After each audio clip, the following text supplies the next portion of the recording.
حضرت یوسف علیہ السلام اور زلیخا کا مکالمہ۔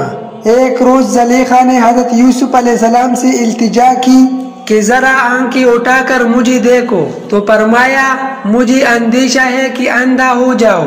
وہ کہنے لگی تمہاری آنکھیں کس قدر خوبصورت ہے، تو فرمایا جب میں قبر میں اتارا جاؤں گا تو میرے چہرے کی جو چیز سب سے پہلے گر جائے گی وہ یہی آنکھیں ہیں۔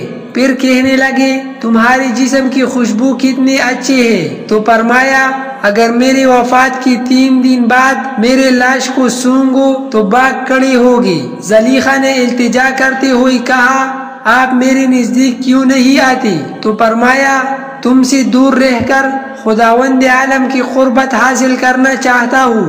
اس نے پھر التجا کی میرا بستر ریشمی نرم و ملائم ہے، اٹھو اس پر چل کر میری خواہش پوری کرو۔ تو فرمایا مجھے خوف ہے کہ جنت میں میرا جو حصہ ہے وہ ختم ہو جائے گا۔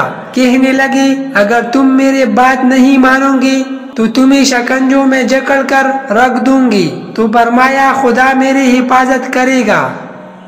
وظننت أنا أني بذلك حزت غنى فوجدت أني خاسر فتلك مظاهر